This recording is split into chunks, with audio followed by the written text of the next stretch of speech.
Bismillahirrahmanirrahim. Assalamualaikum warahmatullahi wabarakatuh. Waalaikumsalam warahmatullahi wabarakatuh. Innalhamdulillah nahmadu wa nasta'inu wa nastaghfiruh wa na'udzu billahi min shururi anfusina wa sayyiati a'malina. May yahdihillahu fala mudilla lahu wa may yudlil fala hadiya lahu. Asyhadu an la ilaha illallah wahdahu la syarika lahu wa asyhadu anna Muhammadan abduhu wa rasuluhu la nabiyya ba'dahu. La haula wala quwwata illa billah wa ba'd.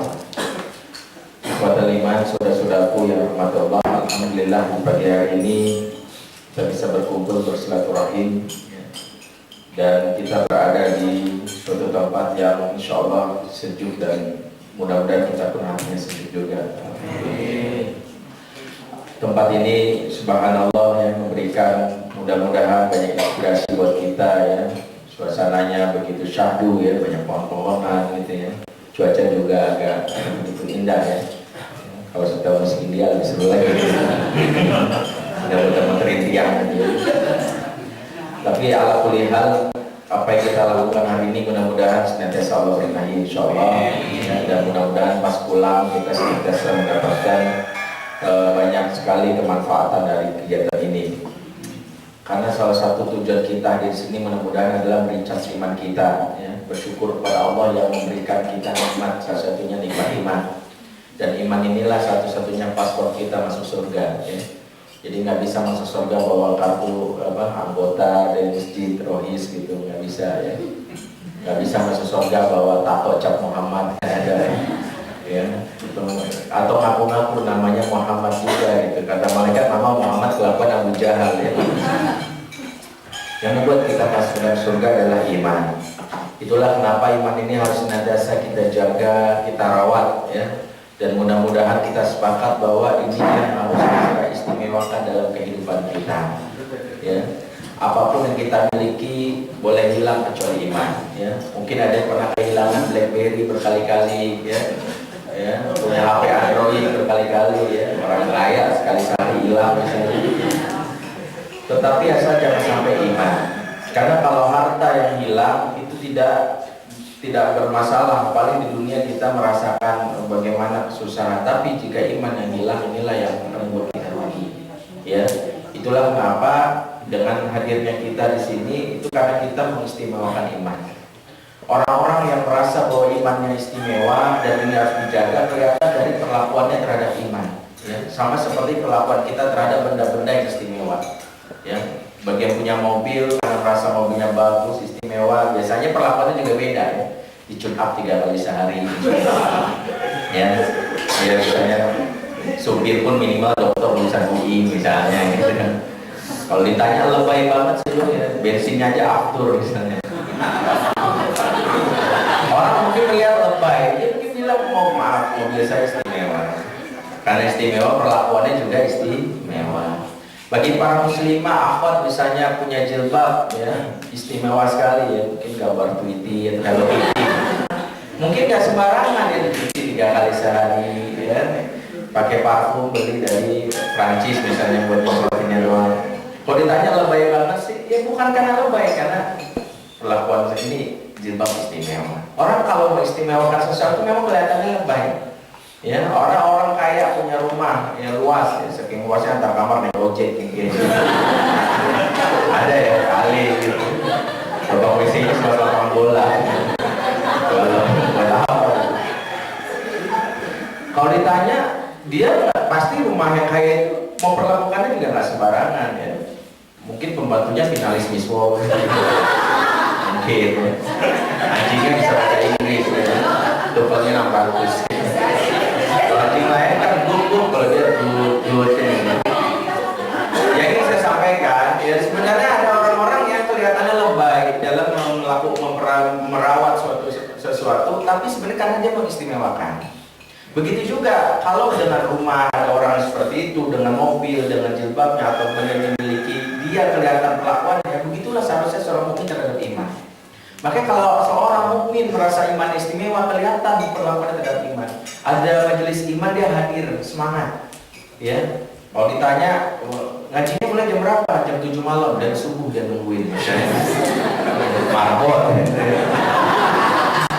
Tapi kalau kita lihat bukan karena itunya, tapi melihat orang yang merasa bahwa iman itu istimewa, memang dia selalu semangat hadir ya. Nah kalau ada orang merasa bahwa imannya istimewa tapi dia malas datang ya, ogah-ogahan, baru mau ngaji kalau misalnya diiming-imingi dulu, nanti pulang dikasih 10 juta baru, atau diiming-imingi ustadznya mirip Ustadz Jeffrey misalnya, baru dia semangat, itu tanda bahwa dia tidak merasa iman istimewa.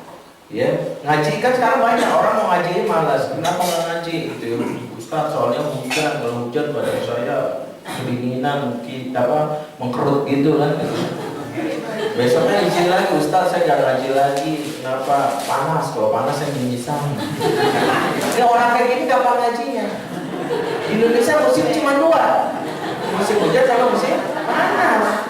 Makanya saya kalau ada yang ngaji saya, Ustaz izin dan ngaji soalnya hujan. Saya bilang, loh emang gak tahu teknologi penghalang hujan terbaru apa? Payung.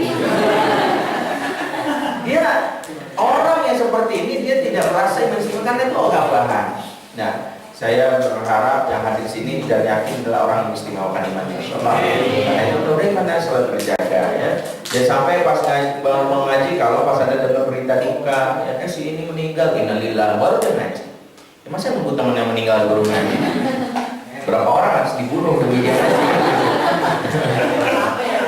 Makanya hadirnya kita di majelis iman, semangat datangnya, komitmen, melawan rasa kantuk kita menandakan bahwa iman ini sudah istimewa bagi kita ya, insyaallah. Maka orang-orang mengistimewakan imannya selalu saya katakan imannya pun selalu terjaga hingga akhir hayat insyaallah. Amin. Saudara rahmatullah, tema kita mungkin sesuai dengan apa yang selalu saya sampaikan beberapa kajian perkantoran, tapi saya akan membukannya juga dengan bagaimana mencetak generasi tangguh yang imannya kuat. Yang di sini saya berbicara dengan para orang tua dan calon orang tua, bagaimana kita menjadi orang tua yang hebat, ya, menjadi super inspirasi bagi anaknya, dan bagaimana menjadi orang tua hebat. Nanti kita akan bahas lebih dalam lagi bagaimana profil Ibrahim alaihissalam yang Allah jadikan dia sebagai salah satu contoh orang tua hebat. Allah katakan dalam Al-Quran, Inna Allah astafa Adam wa Nuha wa la Ibrahim wa la Imrana ala alamin. Sungguhnya Allah memilih Adam dan Nuh, ya, serta keluarga Ibrahim dan keluarga Imran sebagai keluarga yang terbaik.